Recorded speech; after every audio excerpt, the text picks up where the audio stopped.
Guys, நான் சாருவாசன். இந்த வீடியோவில் நம்ம என்ன பார்க்க போகிறோம் அப்படின்னு பார்த்தீங்கன்னா நீட்டை. ஸோ நீட்டில் வந்து எல்லாருமே நீட் வேணாம், ஸோ நீட் வந்து தேவையில்லை, எதுக்கு நீட்டு, நிறைய பேர் கஷ்டப்படுறாங்க, அனிதா செத்து போயிருக்காங்க, வருஷத்தில் ஒரு 4 பேர் தற்கொலை பண்ணிக்கிறாங்க, நீட்லாம் தேவை கிடையாது. ஸோ இதனாலேயே வந்து மோடி கவர்மெண்ட்டால் தான் இந்த பிரச்சனை வருது அப்படின்னு நிறைய பேர் சொல்லிகிட்டு இருக்காங்க.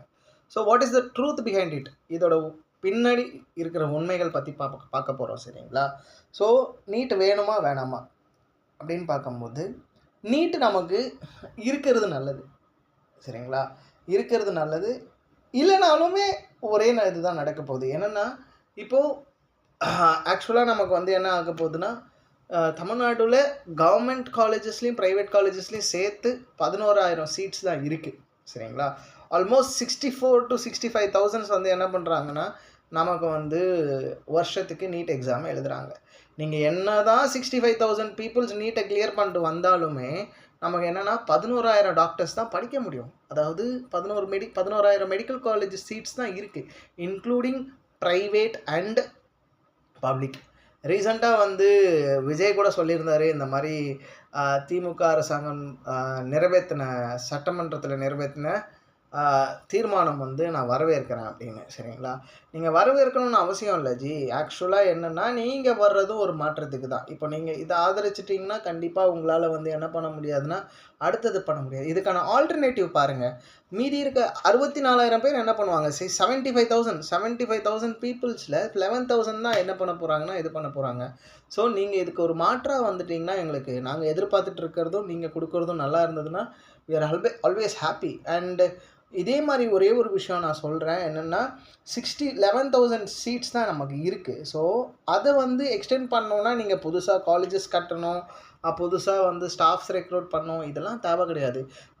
தேர் are many countries inviting people. இப்போ நிறைய பேர் வந்து என்ன பண்ணிகிட்ருக்காங்கன்னா நிறைய கண்ட்ரீஸில் ஸ்டூடெண்ட்ஸை நீங்கள் எங்கள் கண்ட்ரீஸில் வந்து படிங்க அப்படின்றது ரீசெண்டாக என் தங்கச்சிக்கும் சரி படிக்கும் போதும் சரி நோட்டீஸ் கொடுத்துட்ருக்காங்க. ஸோ அப்ராடில் போய் டாக்டர்ஸ் படிங்க, நல்ல ஃபெசிலிட்டிஸ் இருக்குது. ஸோ கவர்மெண்ட்ஸ் வந்து என்ன பண்ணலான்னா தே கேன் கிவ் ஸ்கீம்ஸு, சரிங்களா?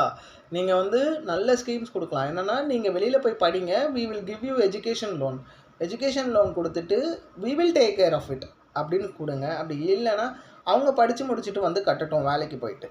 So you give an assurance நீங்கள் கொடுங்க, நாங்கள் இருக்கோம். ஸோ நீட்டு நீங்கள் படித்தாலும் பரவாயில்ல, ஃபஸ்ட்டு நீங்கள் பேரண்ட்ஸ் கிட்ட சொல்லி அவங்களுக்கு அழுத்தம் கொடுக்காமல் ஃபஸ்ட்டு பசங்களை உயிரோடு விடுங்க. எப்போ பாரு ஏதாவது ஒன்று சொல்லிவிட்டு பசங்களை வந்து அவங்களோட உயிருக்கு பாதுகாப்பு இல்லாமல் போயிடுது, சரிங்களா? ஸோ நீங்கள் பசங்களை பணத்தை நிறைய படிப்பில் போட்டுட்டு அவங்கள படிக்கலைன்னு உங்களோட கனவுல அவங்களுக்கு அதை திணிச்சிங்கன்னா என்ன நடக்கும்? அவங்க ப்ரெஷரில் நீங்கள் மார்க் எடுக்கலைன்னா அவன் மார்க் எடுத்துட்டான் பாருங்கள், இவன் மார்க் எடுத்துட்டான் பாருங்கள், அவனுக்கு என்ன வருமோ அதை தாங்க பண்ண முடியும். இதை நான் பேசுகிறதுக்கு வந்து சினிமா டயலாக்ஸ் மாதிரி இருக்கலாம்.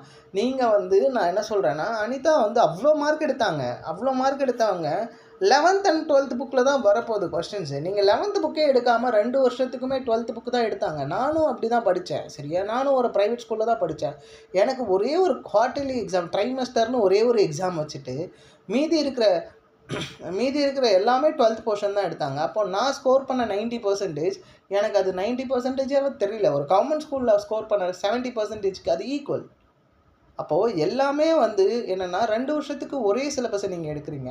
அப்போ 11th ஒரு போர்டு எக்ஸாம், 12th ஒரு போர்டு எக்ஸாம் வச்சா ஸ்டூடெண்ட்ஸுக்கு என்ன ப்ரெஷர் இருக்கும்? நீங்கள் எப்படி 11th போர்ஷனும் கவர் பண்ணி ஆகணும், 12th போர்ஷனும் கவர் பண்ணி ஆகணும். So students will get the opportunity to know things, சரிங்களா? நீங்கள் எது இம்பார்ட்டண்ட்டோ இத்தனை வருஷத்துக்கு எது இம்பார்ட்டன்ட் கொஸ்டின்ஸ் கொடுத்து தான் நீங்கள் படிக்க வைக்கிறீங்க. ஸோ ஸ்டூடெண்ட்ஸுக்கு எது இம்பார்ட்டன்ட்டுன்னு சொல்லாமல் கான்செப்ஷுவலாக எல்லாத்தையுமே கிளியர் பண்ணுங்கள், அவங்கள ட்ரெயின் பண்ணுங்கள். நிறைய பேர் உங்களுக்கு ஐடியா கொடுத்துருப்பாங்க, கவர்மெண்ட்டே நீட்டுக்கு ப்ரமோட் பண்ணுங்கள் அப்படின்னு, நீட்டுக்கு சென்டர்ஸை ப்ரமோட் பண்ணுங்கள் அப்படின்னு சொல்லுவாங்க. இதில் நல்ல விஷயம் என்னென்னா 7.5% வந்து கவர்மெண்ட் ஸ்கூல் ஸ்டூடெண்ட்ஸ்க்கு வந்து என்னென்னா சீட்ஸ் கொடுத்துருக்காங்க. ஸோ இது ஒரு நல்ல ஸ்கீம். இந்த மாதிரிலாம் கொண்டுட்டு வாங்க. இதுக்கப்புறம் நீட் வந்து அழிக்க முடியாத ஒன்று. ஏன்னா நீங்கள் பிஜேபி சொல்லிகிட்ருக்கீங்க, காங்கிரஸ் கொண்டுட்டு வந்தது தான் நீட்டு, சரிங்களா? இதுக்கு இந்த லாவை பாஸ் பண்ணதுக்கு ஓட் பண்ணது வந்து டிஎம்கே. ஸோ இப்போ அவங்க வேணான்னு சொல்லிகிட்ருக்காங்க, அவங்க மனசு மாறிடுச்சு, நல்லதுன்னு நினைக்கிறேன். ஸோ அது எதுக்காக மாறினதெல்லாம் நமக்கு தெரியாது. So no more politics. So நான் என்ன சொல்கிறேன்னா, you be prepared for NEET exams. சரிங்களா? இப்போ உங்களுக்கு டாக்டர் ஆகணும்னா கண்டிப்பாக நீங்கள் படித்து தான் ஆகணும். இப்போ நான் சிஏ ஆகணும்னா வி ஆர் ரைட்டிங் சிஏ எக்ஸாம்ஸில் 3 லெவல் நாங்கள் கிளியர் பண்ணிட்டு தானே வரோம். வி ஆர் குவாலிஃபைடு ஆடிட்டர்ஸ் அப்படின்னு ஒரு குவாலிஃபிகேஷன்ஸ் இருக்குல்ல, என்ட்ரன்ஸ் எக்ஸாம்ஸ் இருக்குல்ல, ஃபைனல்ஸ் இருக்குல்ல, எல்லாமே ஒரு சிலபஸ் ஃப்ரேம் பண்ணி இருக்குல்ல. அதே மாதிரி வை டோன்ட் யூ ஃபாலோ? ஏன் நீங்கள் வந்து நீட் வந்து எத்தனை 2014 அப்புறம் வந்துருச்சு. சரிங்களா? ஸோ இத்தனை வருஷம் it has been 10 years now. இந்த 10 இயர்ஸாக நீங்கள் கவர்மெண்ட் வந்து குறை சொல்லிட்டு தான் இருக்கீங்களோ தவிர இதுக்கான ப்ரிவென்டிவ் மெஷர்ஸ், இதுக்கு நீங்கள் சிலபஸ் மாற்றுங்க, போர்ஷன்ஸை நீட்டுக்கு ஏற்ற மாதிரி நீங்கள் கொண்டுட்டு வாங்க. ஏன் இதை மாற்றுறதுல என்ன தப்பு? சரி, எஜுகேஷன் ஷுட் பி இந்த ஸ்டேட் லிஸ்ட், அதுக்கு நானும் ஆதரிக்கிறேன். சரிங்களா? என்னதான் இருந்தாலுமே ஒரு விஷயம் முடிஞ்சிருச்சுன்னா அந்த இதுக்கான தீர்வை தானே தேடணும். அதே விஷயத்தில் போட்டு உட்காந்துட்டு இருக்கிறதுல தப்பு இல்லை. ஸோ யாருமே யாருக்கு என்னென்ன வருமோ அதை தானே பண்ண முடியும். ஸோ யாரையுமே எதுக்குமே ஃபோர்ஸ் பண்ணாதீங்க. First don't pressurise students. So நிறைய கோர்சஸ் இருக்குது, நீங்கள் அதுவும் இல்லாமல் இதை நிறைய விஷயங்கள் பண்ணலாம். நீட் மட்டும்தான் உங்களுக்கு வாழ்க்கை அப்படின்லாம் நினைக்காதீங்க ப்ளீஸ். அப்படி நீட்டு தான் உங்களுக்கு ஆம்பிஷன் அப்படின்னா sit back and prepare well. நீங்களே நல்ல இன்ஸ்டியூட்ஸ் போகிறது தாண்டி புக்ஸை நீங்கள் படிங்க. Go through the books. Students understand பண்ணா டீச்சர்ஸை கைடாக யூஸ் பண்ணிக்கோங்க. உங்கள் டீச்சர்ஸ், உங்கள் ஓன் ஸ்கூல் டீச்சர்ஸ், உங்கள் ஓன் காலேஜ் டீச்சர்ஸ் எல்லாருமே நீங்கள் வந்து என்ன பண்ணிக்கலாம், யூஸ் பண்ணிக்கலாம். ஆனால் தப்பான ரூமர்ஸை ஸ்ப்ரெட் பண்ணாதீங்க. NEET is always good.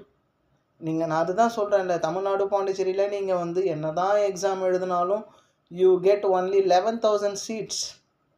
மீதி இருக்க 64,000 பேரோட கனவு அவ்வளோதான்.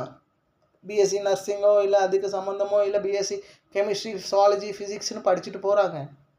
So why don't we get an alternative? ஏன் நீங்கள் காலேஜஸை இன்க்ரீஸ் பண்ணுறது கஷ்டம், but you can provide money so that அவங்க வெளியில் போய் படிக்கலாம். Government can take initiative. கள்ள சாராயத்தில் செத்து போனவங்களுக்கெல்லாம் 10 லட்ச ரூபா கொடுக்குறாங்க. சரிங்களா? எவனோ லோன் வாங்கலைன்னா அவனுக்கு வைவர் பண்ணுறாங்க, தள்ளுபடி பண்ணுறாங்க. ஏன் படிக்கிறதுக்கு எல்லாம் கொடுக்கறதுல தப்பே கிடையாது. So you people think and hope everything will change. Thank you for watching this video. Stay tuned for the next video. Subscribe my channel.